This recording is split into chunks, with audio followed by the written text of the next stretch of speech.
하나님 아버지 감사합니다. 특별히 고난 주간을 지나가며 예수 그리스도의 십자가를 묵상합니다. 저주와 멸시와 조롱의 십자가, 그 십자가가 우리의 은혜와 축복이 되었습니다. 십자가의 죽음이 부활의 영광을 나타내었습니다. 하나님, 오늘 이 시간도 주님 우리에게 말씀하시고 우리의 마음과 정성과 뜻을 모두와 하늘 보좌 위에 있는 금양로에 우리의 기도를 가득 쌓게 해 주옵소서.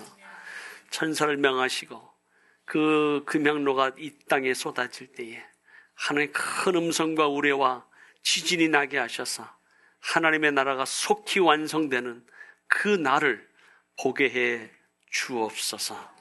우리 구주 예수 그리스도의 이름으로 간절히 기도하옵나이다.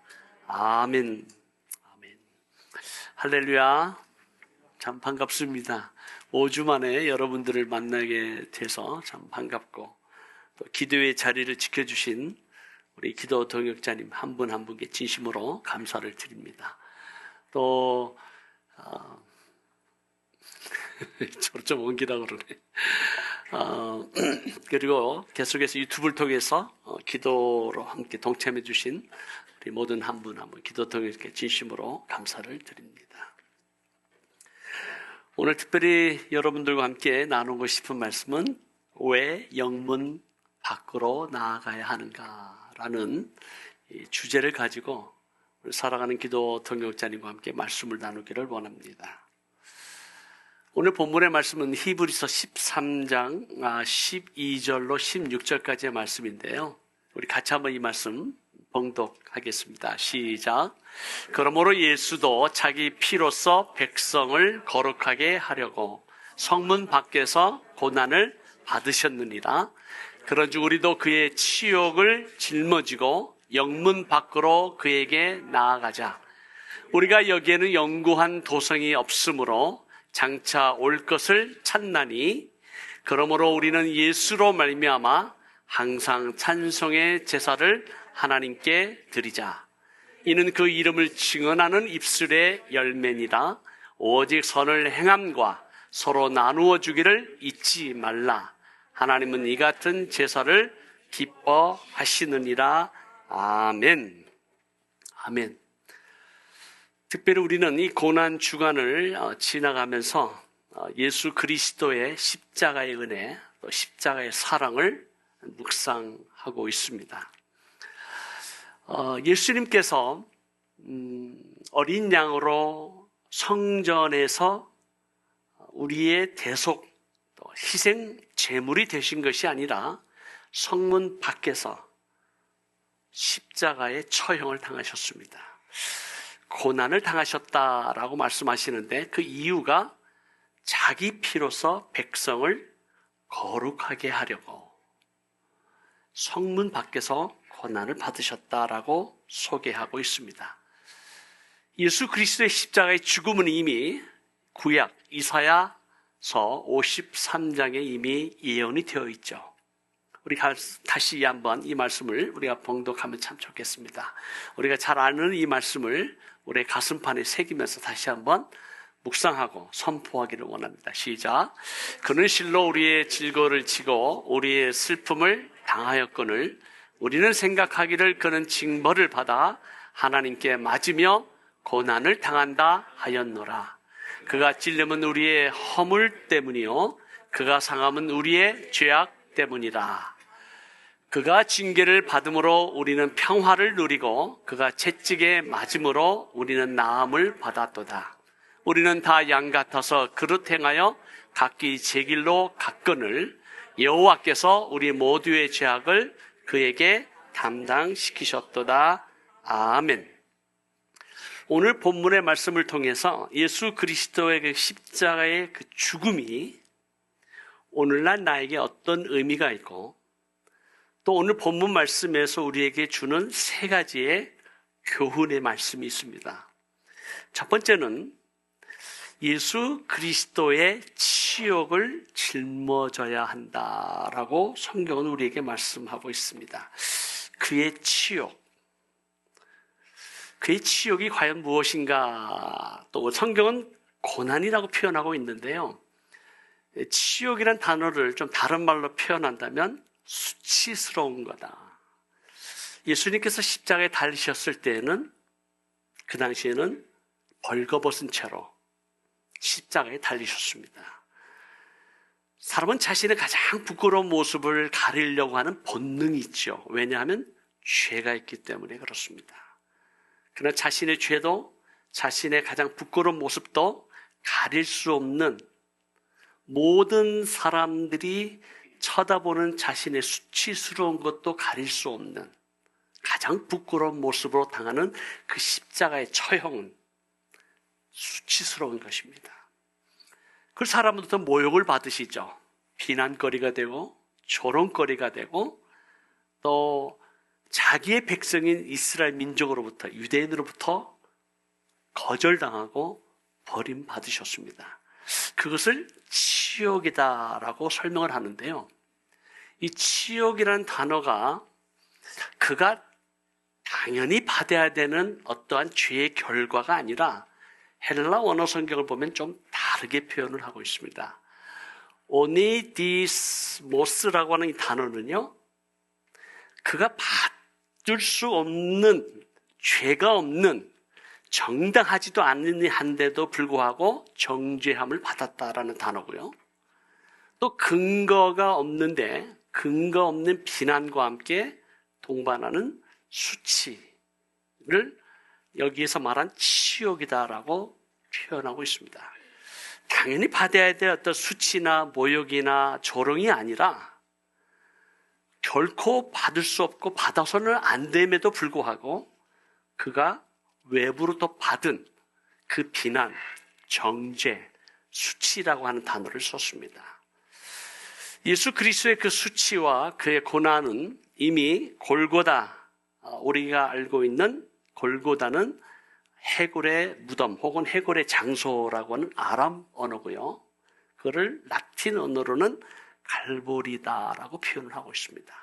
그 당시에 하나의 언덕에 풀도 한 폭이 자라지 않는 그러한 장소, 언덕에서 예수님께서 십자가의 처형을 당하셨는데, 여기에서 예수님 말하는 치욕은 조금 다른 의미에서 대속적 치욕이다라고 말합니다. 다시 말하면 우리를 대신해서, 죄와 허물로 죽었던 우리를 대신해서 어린 양이 되셔서 치욕을 받으셨다라고 하는 의미에서는 대속적 치욕이다, substitution이다라고 말합니다. 그러나 여기에서 말하는 그의 치욕을 우리가 짊어져야 된다라고 하는 이 치욕은 참여적 치욕을 말해서 예수 그리스도가 받으셨던 그 치욕을 이제는 우리의 치욕으로 삼고 그 치욕을 우리도 짊어져야 된다라고 성경은 우리에게 얘기하고 있습니다. 자, 우리는 예수 그리스도의 치욕을 왜 대신 져야 하나라고 하는 의문이 생깁니다. 왜냐하면 예수님께서 죄와 허물로 죽었던 우리를 살리셨고 우리의 치욕을 대신 지셨다면 왜 우리는 지금 그의 치욕을 짊어져야만 하는가라는 질문이 생깁니다. 성경 분명히 말씀하기를 그의 치욕을 짊어지고 라고 우리에게 말씀하고 있습니다. 예수 그리스도를 믿으면 모든 게 좋은 줄 알고 자유롭고 평안하고 그리고 그리스도 안에서 누리는 그 참 행복, 은혜, 축복이 있는 것으로 기대하고 예수를 믿었는데 성경은 도리어 우리에게 말하기를 예수 그리스도께서 우리를 대신해서 대속적 치욕을 짊어지셨기 때문에 우리도 그의 치욕을 짊어지고 라고 얘기를 합니다. 그의 치욕을 짊어진다는 의미가 어떤 의미인가? 성경은 예수 그리스도와 함께 우리를 연합되었다라고 표현하죠. 하나님과 그의 아들 예수 그리스도와 성령 하나님이 하나인 것처럼 우리도 예수 그리스도와 하나가 되었다라고 선포합니다. 연합되었다라는 표현이죠. 그래서 예수 그리스도와 함께 우리가 십자가에 죽었을 때 이미 우리는 예수 그리스도와 함께 살아가는 존재임을 믿습니다. 그래서 십자가 없이는 부활이 없다라고 말하죠. No cross, no resurrection입니다. 십자가 없이는 부활이 없습니다. 동시에 고난이 없이는 영광이 없다라고 성경은 우리에게 말씀하고 있습니다. 그렇기 때문에 이 십자가를 우리가 묵상할 때마다 또 고난 주간을 지나가면서 우리는 그 십자가의 은혜, 십자가의 사랑, 십자가의 영광을 우리는 얘기하지만, 고백하지만 예수님의 치욕을 함께 짊어져야 된다라고 하는 이 성경 말씀에 대해서 우리가 굉장히 부담을 느끼게 됩니다. 왜 우리가 그의 치욕을 짊어져야 하는가? 여기에서 치욕을 짊어져야 된다는 표현을 하나님의 나라를 대적하는 세상의 가치관으로부터 구별된 거룩한 삶을 살도록 부르심을 받았다라는 차원에서 그의 치욕을 짊어진다라고 우리가 생각할 수도 있고요. 치욕을 짊어진다라고 하는 의미는 그분과 연합되어 있음을 보여주는 증거이기도 하고, 그분의 사명과 가치에 대한 우리의 헌신을 드러내는 것이 그의 치욕을 짊어진다라고 표현하기도 합니다. 그렇다면 이 치욕을 짊어진다 하는 이 단어가 도대체 뭔가 참 부담스럽죠. 성경은 우리에게 말하기를 자기 십자가를 지고 예수님을 따라오지 아니하면 예수님의 제자가 될 수 있다? 없다라고 말합니다. 그렇기 때문에 성경은 계속해서 우리에게 말하는 것이 예수 믿으면 은혜 받고 축복받고 잘 사는 것이 아니라 예수 믿으면 십자가를 져야 되고 그의 치욕을 짊어지고 주님을 따라야 된다라고 말합니다. 그래서 로마서 8장 17절에 우리 같이 한번 봉독해 볼까요? 시작. 자녀이면 또한 상속자 곧 하나님의 상속자여 그리스도와 함께한 상속자니 우리가 그와 함께 영광을 받기 위하여 고난도 함께 받아야 할 것이니라. 우리는 성경을 묵상하고 성경을 읽을 때마다 늘 마음에 와 닿는 부담은 바로 이 구절입니다. 우리가 그리스도와 함께 영광을 받기 위하여 뭐도? 고난도 함께 받아야 된다. 그러면 왜 그의 치욕을 짊어지고 왜 그의 고난도 우리가 함께 받아야 되느냐라는 거죠. 그것을 우리가 바르게 이해하기 위해서는 두 번째는 영문 밖으로 그에게 나가야 되는 것과 중요한 연결고리가 있습니다. 자, 예수님께서 오늘 본문의 말씀 가운데 어디서 고난을 받으셨다고 그랬죠? 아니에요. 성문 밖에서 고난을 받으셨다라고 말합니다. 성문 밖에서. 그 성문 밖은 outside the city gate예요. 예루살렘 성 밖에 갈보리 언덕에서 골고다에서 십자가를 지심으로 고난을 받으셨다. 그것은 성문 밖에서 주님이 고난을 받으셨다는 이 말씀은 예수님께서 우리를 대신해서 십자가에 죽으셨다라는 역사적 사실을 강조하기 위한 것입니다. 그런데 바로 이어서 13절에는 뭐라고 말하냐면 우리가 그의 치욕을 짊어지고 영문 밖으로, 성문 밖이 아니에요. 영문 밖으로 그에게 나아가야 된다라고 스위치를 해버립니다. 뭐에서 뭐로 스위치했다고요? 성문 밖에서 영문 밖으로라고 바꿔버려요. 자, 성문 밖은 outside the city gate고 영문 밖은 뭐예요? outside the camp예요. 어떤 의미인가? 여기에서 우리가 조금 더 이 성경을 자세히 우리가 연구하면 예수님께서 성문 밖에서 죽으신 것은 뭐예요? 역사적 사실인데 그의 치욕을 짊어지고 영문 밖으로 나아가야 된다라고 하는 것은 앞으로 우리가 예수 그리스도의 치욕을 짊어지고 어디로 가야 하는가에 대한 방향을 말씀하고 있습니다. 자, 그럼 아웃사이더 캠프라는 의미가 어떤 의미인지를 이해하기 위해서는 레위기를 우리가 조금 공부를 해야 됩니다. 레위기 16장에 보면 두 마리의 염소가 등장합니다. 첫 번째 등장하는 염소는 여호와께 드리는 속죄 제물이에요. 우리가 알고 있는 욤키퍼, 하나님께 드리는 속죄 제물로 드리는 이 첫째 염소는 성전에서 죽임을 당합니다. 그래서 그 염소의 피로 백성들의 죄값을 치르죠. 지불하고 하나님의 공의를 이루는 첫 번째 염소가 등장하고, 두 번째 염소는 이 이름을 아사셀이라고 부르게 됩니다. 아사셀이라는 이름은 염소라는 단어와 밖으로 나가다 혹은 떠나다라고 하는 두 언어가 합성된 것이 아사셀이라는 단어예요. 이 두 번째 염소를 아사셀을 위한 염소라고 부르게 되는데, 이 염소는 살려줘요. 그리고 어떻게 하냐면 outside the camp, 성문이 아니라 영문 밖으로 내어보냅니다. 어디로 내보낼까요? 광야로 내보냅니다. 그래서 어떻게 하라는 거죠? 마치 이미 대속 제물로 죄값은 치루었고, 그리고 두 번째 염소를 광야로 내보내면서 영영 다시는 그 죄가 백성들과 관계가 없다라고 하는, 다시 말해서 그 모든 죄가 제거가 되고 하나님과의 관계가 회복되었다라고 하는 것을 상징적으로 보여주기 위해서 두 번째 염소는 광야로 내보냅니다.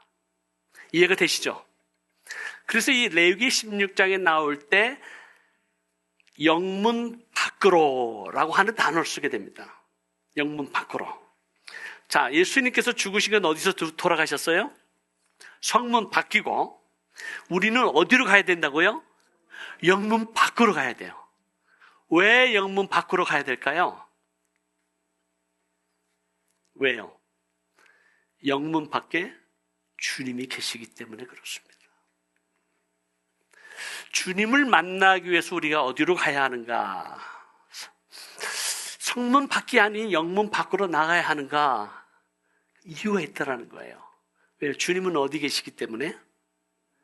영문 밖에 계셔요. 죽임은 어디서 당하셨는데? 성문 밖에서 죽임을 당하셨는데, 주님이 계신 곳은 어디예요? 영문 밖이다라고 성경은 우리에게 표현하고 있습니다. 자, 영문 밖으로 나가라라는 의미가 어떤 의미인가? 성경은 영문, 캠프 안에 있으면 안전합니다. 그렇죠? 보호를 받죠. 그리고 거기는 편안합니다. 영문 밖으로 나가라고 하는 것은 우리의 안전이나 우리의 편안한 삶을 거기에 거주하지 말고, 거기에 안주하지 말고, 영문 밖에 계시는 예수님이 계신 곳, 어떤 곳이에요? 고난의 자리로 나아가도록 우리를 초청하고 계십니다. 우리는 고난 주간을 지나가면서 예수님의 십자가의 은혜와 축복과 사랑을 우리는 노래하지만, 이 고난 주간의 진정한 의미는 그의 치욕을 짊어지고 주님이 계신 곳, 영문 밖으로 나아가는 우리의 결단과 헌신이 있기를 주님의 이름으로 축복합니다. 근데 아무도 그것을 원하지 않는 거예요.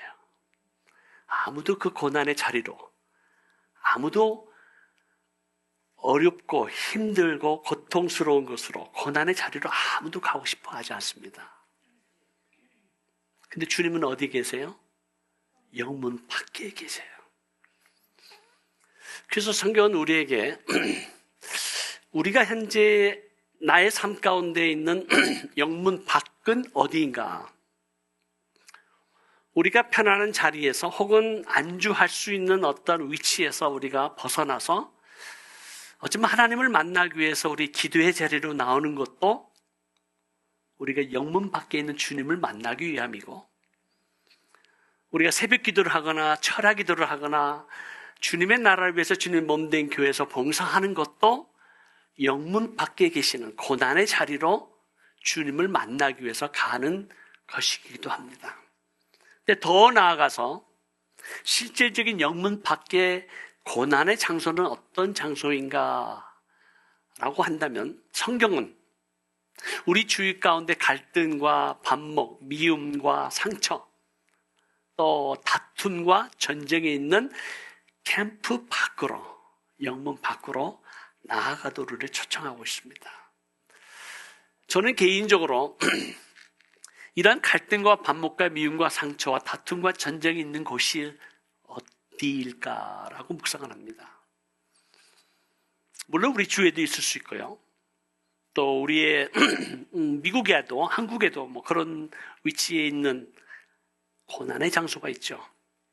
근데 더 나아가서 하나님 아버지의 눈물이 있는, 하나님 아버지의 아픔이 있는, 하나님 아버지의 슬픔이 있는 잃어버린 영혼들, 죄와 사망 가운데 신음하며 방황하는 잃어버린 영혼들이 있는 곳, 그것이 곧 영문 밖이라고 저는 생각을 합니다. 그렇기 때문에 우리가 특별히 투르키예와 이슬람권을 위해서 기도하면서 우리는 그 영문 밖에 있는 영혼들을 묵상하고 그들을 위해서 기도하는 것은 영문 밖에 계신 예수님을 만나러 가는 것입니다. 그 때문에 영문 밖에 있는 예수님을 만나기 위해서는 우리는 그의 고난에 참여하는 결단이 필요하죠. 그래서 2027년 우리가 B2N을 준비하고 있잖아요. 그 2027년에 이제 B2N을 제가 이제 홍보하고 동원하면서 여러 교회를 다니면서 많은 분들이 질문을 합니다. 첫 번째 질문이 뭘까요? 안전합니까? 투르키에 지금 가도 안전합니까? 지금 전쟁이 있잖아요. 이란에서, 레바논에서, 그리고 지금 중동으로 가는 모든 비행기가 지금 다 거의 캔슬되고, 또 지금 계획했던 모든 단기 선교도 대부분 취소하고, 그런 소식을 들으면서 또 그렇게 이제 단기 선교를 취소하면서 내년에 있을 B2N이 과연 안전합니까?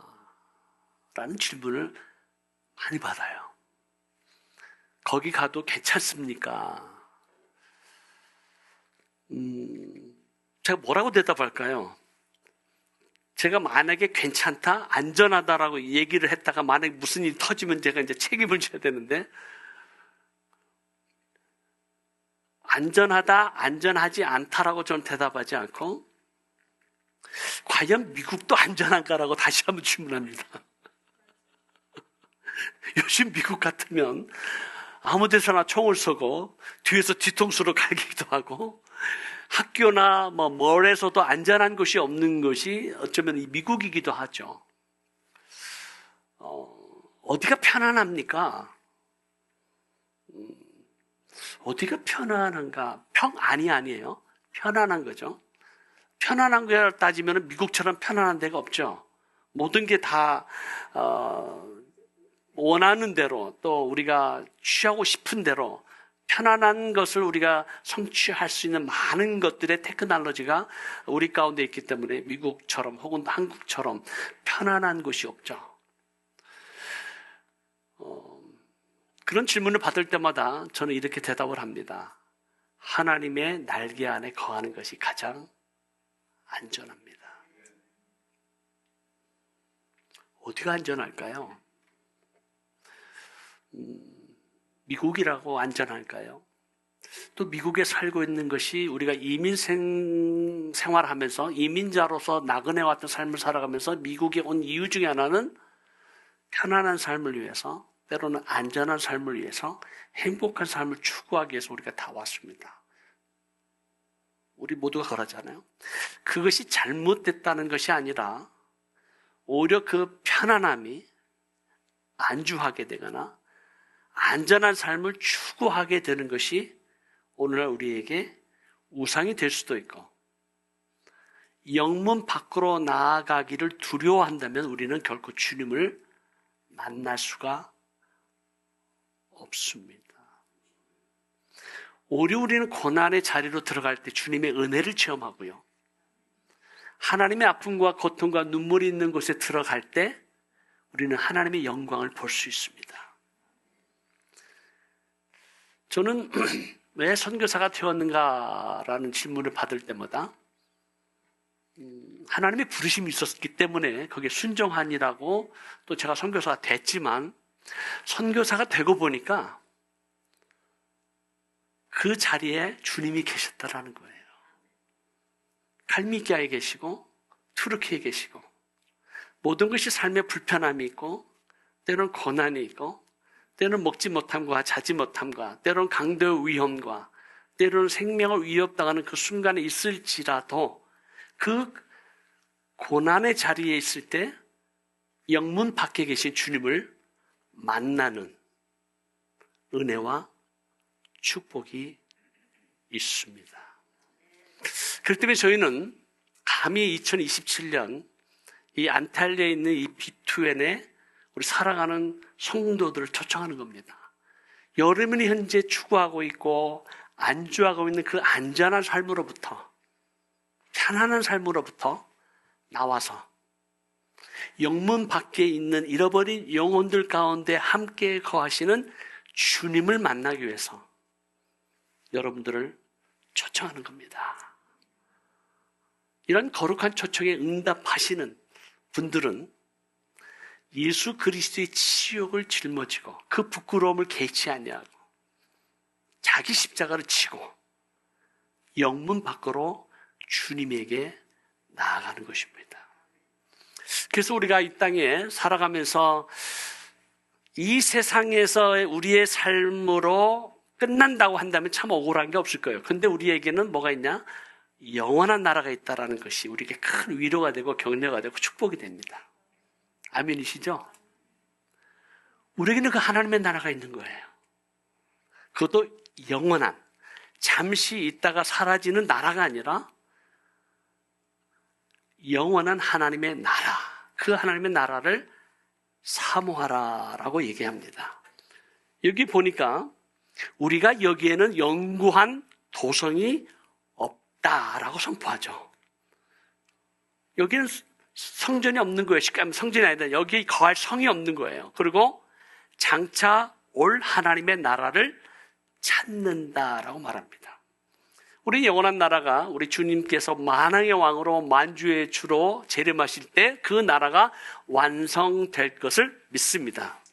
아멘이시죠? 제가 말씀을 전하면서 그런 예화를 한 적이 있어요. 제가 이제 전에 심무하던 교회에서 은퇴하신 장로님들과 권사님들에게 제가 질문을 한 적이 있어요. 장로님, 권사님, 하나님의 나라가 좋습니까? 이 세상이 좋습니까? 그런 질문을 하니까 뭐라고 대답하겠어요? 당연히 하나님의 나라가 좋다라고 말씀 아니하시면 장로 권사직을 내려놔야 되는 거예요. 그렇죠. 그래서 다 하나님의 나라가 좋다라고 말씀하시더라고요. 제가 그랬어요. 뭐라고 대답했냐면, 그렇게 하나님의 나라가 좋습니까? 그랬더니, 아멘! 그러시더는 거예요. 그럼 제가 그랬어요. 빨리 가세요. 빨리 가세요. 근데 되게 기분 나빠하시는 거예요. 기뻐해야 되는데, 기분 나빠하시는 거예요. 우리 보고 빨리 죽으란 말이냐? 아니, 하나님의 나라가 좋다며요. 하나님께서 정말 우리를 사랑하신다면 우리를 예수 그리스도 믿자마자 어떻게 해야 돼요? 주님이 계신 나라로 우리를 데려가시는 것이 맞습니다. 이 세상에 근심과 걱정과 갈등과 때로는 상처가 있고 관계 속에서 느끼는 그 아픔과 슬픔이 있는 이 세상에서 왜 우리로 하여금 살아가게 하시느냐는 말이에요. 하나님의 나라가 당연히 좋잖아요. 우리가 하나님의 나라를 사모하잖아요. 하나님의 나라를 빨리 가고 싶어요. 지금도 저는. 그 영원한 나라를 우리는 사모한단 말이에요. 그래 이 땅에서 우리가 살도록 존재케 하시는 그 하나님의 이유가 있다면 영문 밖에 계시는 그 주님을 만나도, 그래서 그 주님과 함께 고난에 참여하는 것이 오히려 영광이요, 은혜요, 축복임을 우리로 하여금 경험케 하시는 하나님의 영광스러운 초청임을 믿습니다. 우리가 나아가야 되는 거예요. 기쁨으로 나아가야 되는 거예요. 왜냐하면 이 세상은 잠시 왔다 가는 세상이기 때문에.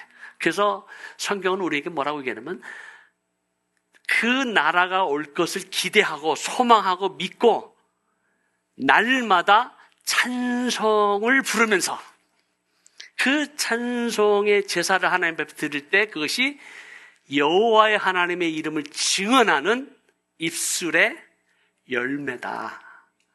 그리고 이 세상에서 우리가 해야 할 일이 있는데 그 뭐예요? 선행과 나눔을 하면서 하나님의 나라를 사모하면서 살아가는 그 삶이야말로 하나님이 기뻐하시는 뭐예요?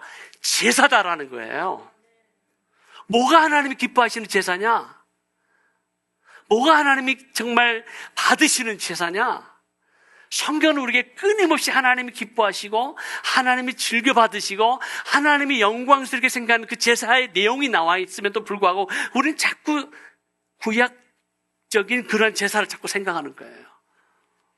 내가 얼마나 더 하나님께 드려야 되나, 얼마나 더 바쳐야 되나, 교회를 얼마나 더 열심히 충성해야 되나. 중요하죠. 필요하죠. 당연한 겁니다. 그러나 하나님께서 우리에게 말씀하신 기뻐하시는 제사는 뭐예요? 선행과 나눔이다. 선행과 나눔이다. 우리는 영원한 나라를 사모하면서 이제 하나님께로 더 나아가야 되는데요. 오늘 본문의 말씀을 다시 한번 우리가 읽어보겠습니다. 시작. 그러므로 우리는 예수로 말미암아 항상 찬송의 제사를 하나님께 드리자. 이는 그 이름을 증언하는 입술의 열매니라. 오직 선을 행함과 서로 나누어 주기를 잊지 말라. 하나님은 이 같은 제사를 기뻐하시느니라. 아멘이에요. 아멘. 이런 삶을 살기 위해서 우리는 어떻게 해야 돼요? 영문 밖으로, 영문 밖에 계시는 주님을 만나기 위해서 우리는 나아가야 됩니다. 이번 고난의 주간을 지나가면서 영문 밖에 계신 주님을 만나기를 주님의 이름으로 축복합니다. 예수 그리스도가 우리를 대신해서 지셨던 그 치욕을 이제는 내가 어떻게 살아야 되는지에 대한 나의 십자가를 지고 주님을 따라가는 참 예수 그리스도의 제자가 되기를 주님의 이름으로 축복합니다. 결론을 말하면 우리는 그의 치욕을 짊어져야 됩니다. 그리고 영문 밖으로 나아가야 돼요. 그리고 영원한 하나님의 나라를 사모해야 합니다. 이 세상은 잠시 왔다 가는 거예요. 썩어지는 거예요. 없어지는 거예요. 미련이 없어요. 자유함이 있어요. 영원한 하나님의 나라를 상상하고 묵상하고 사모할 때마다 기쁨이 있는 거예요. 왜? 장차 그 하나님의 나라, 완전한 나라가 이 땅에 도래하는 것을 기대한다면 너무 기다리는 거예요. 아멘이시죠? 그래서 우리는 이 세상에 있는 동안 영문 밖에 계신 주님을 만나기 위해서 나아가는 여러분 되시길 주님 이름으로 축복합니다. 기도하겠습니다. 하나님 아버지, 우리를 위해 성문 밖에서 치욕을 당하신 예수님을 바라봅니다. 이제 우리가 그 우리의 편안함, 우리가 안주하려고 하는 그 장소를 내려놓게 하시고 영문 밖에 계신 주님께 나아갈 수 있도록 우리를 도와주옵소서. 고난을 두려워하지 않게 하시고 섬김과 나눔과 사랑으로 살아가게 하시고 영원한 나라를 바라보며 사모하며 또 그것을 기다리는 그 믿음을 우리 가운데 허락해 주옵소서. 예수 그리스도 이름으로 기도하옵나이다. 아멘.